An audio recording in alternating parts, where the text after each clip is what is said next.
So we are about ready to cut our voids into our base material here, so now is a good time to talk about depth of plunge, or how deep of a cut are you going to make into this material.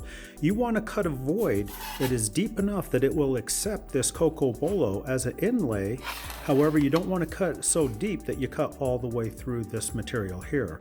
So what we're going to do next is set the depth of plunge on our plunge router to cut a void that will accept material this thick. Each plunge router is slightly different when it comes to how you adjust depth of plunge.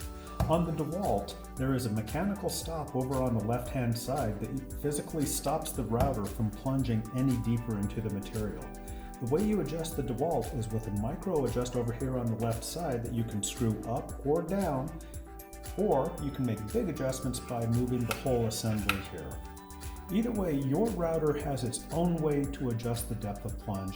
You need to figure out how to do that so you can adjust the depth of plunge on your plunge router.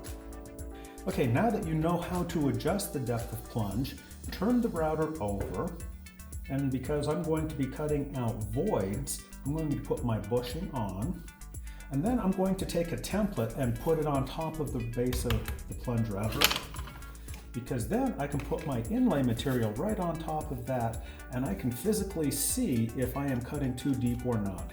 Right now I can tell that the router bit is extending beyond the depth of the coco bolo here, so I need to make it cut a little bit shallower so my pocket is not too deep. Okay, now my router bit is almost flush with the coco bolo material, so I will use that as my depth of cut to cut the voids in the inlay material. Before we begin cutting our voids, we need to prepare our inlay material. Specifically, we need to make sure that this stuff does not move at all during the cutting process, because if this moves at all during the cutting process, our inlay is going to be ruined. Think of it this way. If you're cutting something on your table saw, you got your blade out there spinning and you push your material through it. You don't have both the blade and the material moving at the same time. Well, the same thing applies to building an inlay. And the way we solve this problem, the way we keep this from moving during the cutting process, is there's this real high-tech solution called double-sided tape. Because I'm going to be using the entire board for building my ornaments, I'm just going to run 2 strips of tape on the back side of this board here, and then I'm going to stick it into place on this MDF board here, my sacrificial or backing material board.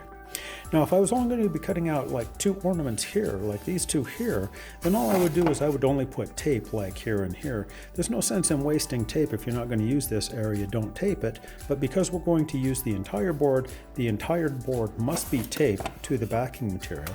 And then I'm going to do the exact same thing to the coco bolo and the yellow heart, and I'm going to tape them to these backing materials here.